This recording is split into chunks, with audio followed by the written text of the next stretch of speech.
in here, Cash. Okay, I just had to turn my mic on. What's up, Tariq? What's up, Cash? How you doing, brother? I'm cool, man. I'm checking in from out Baltimore. I just want to say shouts out to the family. We've No been doubt. turning up here since the Freddie Gray. And Yes. collectively, Black America has been starting to turn up since Ferguson. Just keep turning the temperature up. I want to say that, but I wanted to drop some information that I found out while researching reparations and special field orders 15, Right. which is a legal documentation. See, when people say we're asking for handouts, we're actually asking, we should be asking for the debt that's owed, that's already on legal document. Right. And what I read and found out is that the land that was supposed to be given was confiscated, from the South, from the Confederacy, and it stretched from Charleston, South Carolina, to the St. Johns River, which is by Orlando, Florida, south, Hmm. going west to what's called Fort Negro, past Panama City, Florida. Then from there, going up to Atlanta, which was Fort McPherson, the one that Tyler Perry bought, because that was one of the biggest forts to try to combat the Seminole War and Yeah. black slaves, and and going back over towards Charleston. So if you look at that big block of land, and when you start thinking about Black August, and that was supposed to have been the replacement for the quote unquote Black History Month, because we already know that's a whitewash. So the liberators try to do Black August is the official Black History Month, where we represent and celebrate and educate ourselves.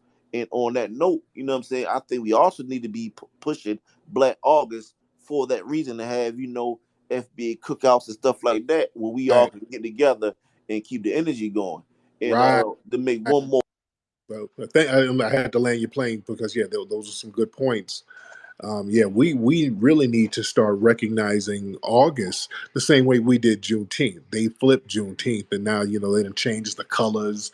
They're mixing in all of these transgender colors and rainbow colors and all of that stuff. Speaking of LBGT, Billy Porter, did y'all see him? He's out here copping pleas now, talking about he has to sell his house and he having money issues because of the writer's strike. It ain't because of the strike. They ain't giving him no roles like that.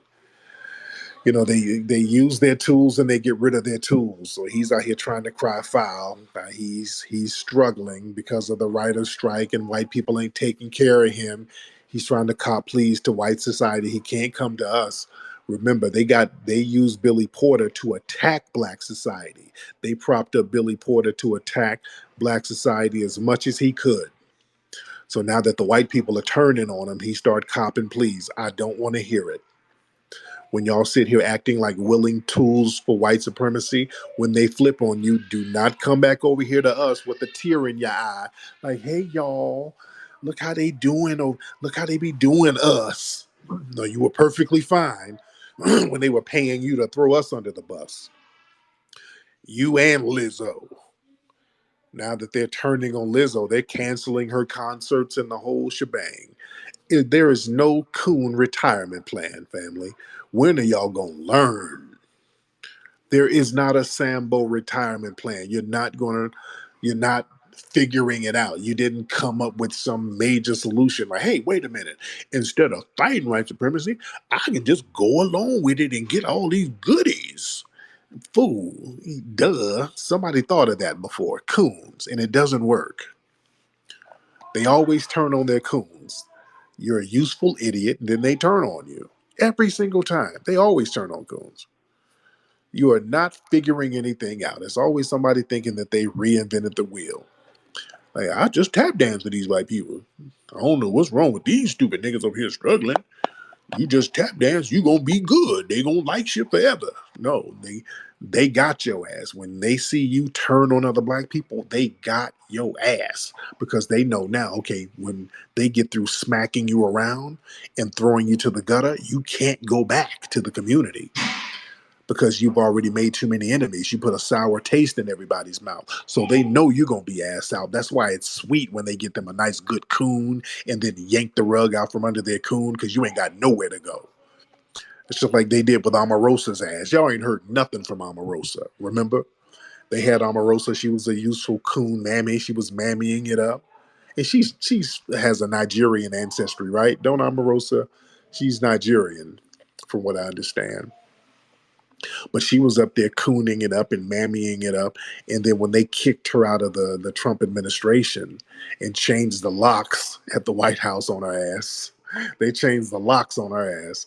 Then she wants to slither back down to the black community. Hey guys, um, hey big head. Remember all that stuff I was saying about y'all? Well, I was just playing. I was playing them. It was a finesse. I was running game on the white folks. I was the spook who sat behind the door. I was getting some intel to bring to the black community. And we're like, get your ass on somewhere. Stop it. We ain't buying it, sweetie. We ain't buying it. These people threw you out when you were kicking and screaming. All right, don't play that game. Yeah, well, there is no retirement plan for Samboing. Let's get Jamar. Jamar, hop on. Tariq. Hey, what's up, Tariq? Can you hear me? I can hear you, sir. How are Okay, you? I'm good. I'm Jamar calling from Vallejo, California, man. And Yes, indeed. I had to like write as you was going talking with the other folks. I had to write down my stuff because I always want to call you and chat, but hey, you got more. It's better fish to fry. So to sum it up, I wrote down three different things. Hopefully, I can get them across without confusing anybody. And the first one is when it comes to this whole the whole thing that we've experienced this week. I want to ask: could this be the beginning of a mass vote boycott asking for our reparations? That's number one. And then number two, how can we get people together to make that happen? And hold on. Um, I'm gonna just leave it at. I'm Okay, gonna just leave it at that. let me land your plane, brother. I'll land it. And could it be something is to do with voting? No, that's a secondary issue as far as this situation. We just need to be on code like that. Period. Forget about whatever this doesn't have to turn into a rock the vote type of thing. We just need to be on point and on code like that. Period. If we stay on code the way our family in Alabama was on code all the time, everything will fall into place. Everything we need will fall into place.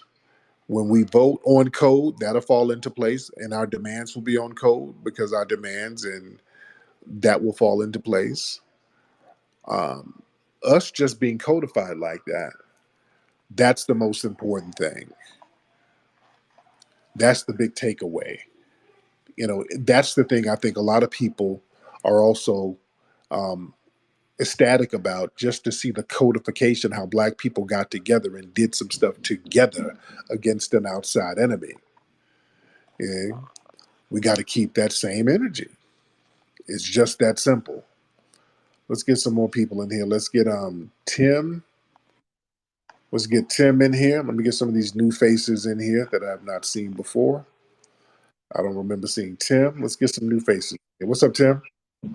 A long time fan since 2010, brother. Down here in Little Rock, Yes, sir. Arkansas, and I just got one request, please. I love everything you're doing for the FBA. Can you please come down here and speak at one of these HBCUs, Philander College or UAPB? These people down here need some enlightenment, brother. Yeah, I would love to, man. Yeah, have them holler at me. Yeah, because the HBCU, see, the problem that I have with some of them, they would hit me up to come down, and it would be like, hey, brother, can you come on down? And then they acting stingy with my appearance fee. I got an appearance fee, so get that fee crack and I'll come on down, because these HBCUs be having Suki Hana and Sexy Red performing. They'll have every ratchet MC that you can imagine paying them top dollar to come down, using school funds to bring in ratchet rappers. And when it comes to somebody bringing some intelligence and all of that, all of a sudden he is, hey brother, assalamu alaikum, brother. Listen, This is a great establishment, brother, that was founded in 1863 on the eve of the Civil War, my brother. And there's a lot of historical significance.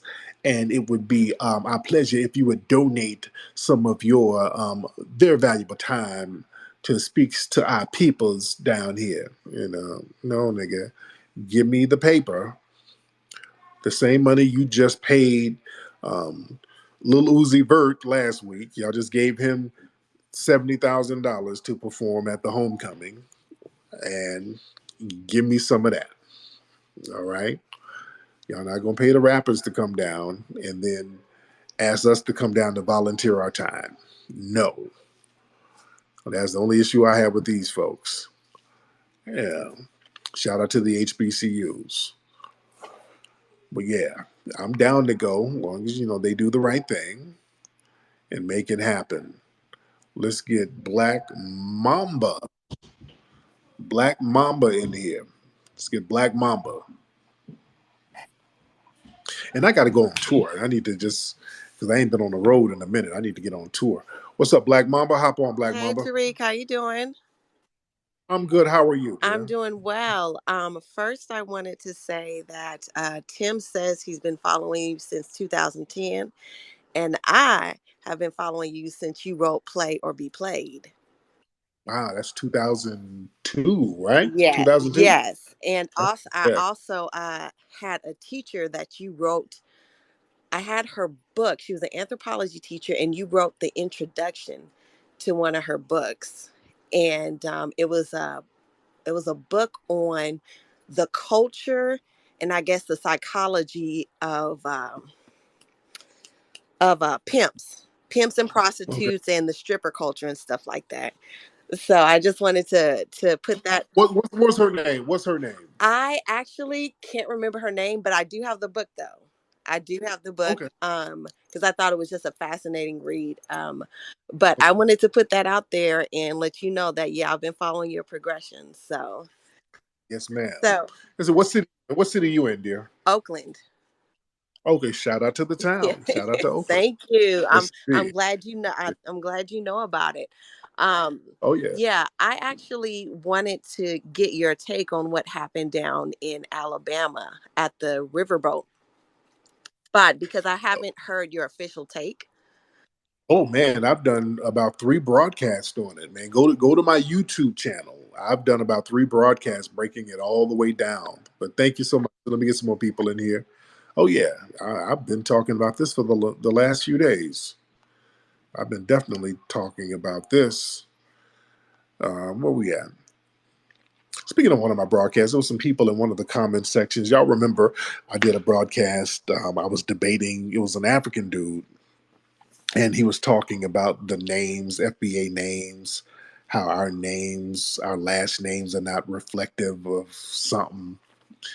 Well, he was kind of being condescending. Y'all remember that call a few days ago? It was an African dude who's up there in the UK, and his old vibe was, you FBAs, you don't have your last names that represent you, because you don't know who you are, that type of shit. I said, nigga, dude, I had to remind him, y'all over there in West Africa didn't even get surnames until the damn 1850s, right when you were colonized. That's when y'all started getting surnames.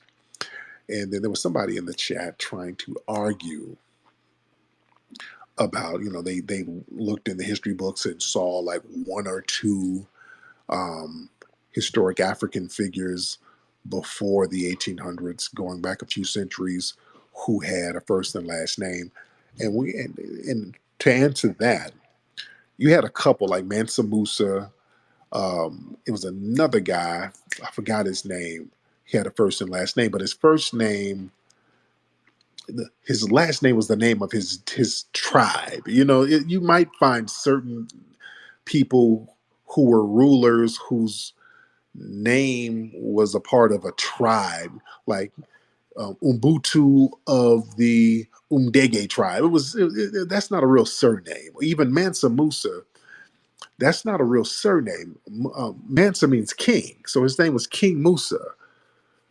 You dig? So yeah, if you see somebody in Africa who had two names, usually it's somebody who was royal, and their so-called first name was a title. You dig? It wasn't necessarily a surname. So you had to clear that up. And, some people try to find some exceptions to the norm. The norm is a lot of African people didn't have surnames.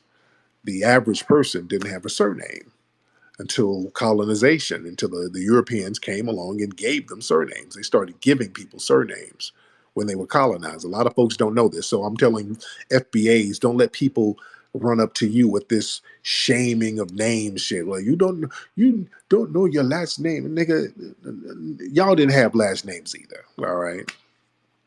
Y'all didn't have last names over there in Africa either until colonization. A lot of black folks don't know that over here. So that's a little tidbit. So when they try to run this game, y'all know what to hit them back with. Just like with the whole them knowing their lineage and all of that. And oh, my lineage goes back 10,000 years. Nigga, you don't even have a birth certificate. Stop it. That's another con. A lot of folks don't know they don't have birth certificates. A lot of these dudes don't even know when they were born.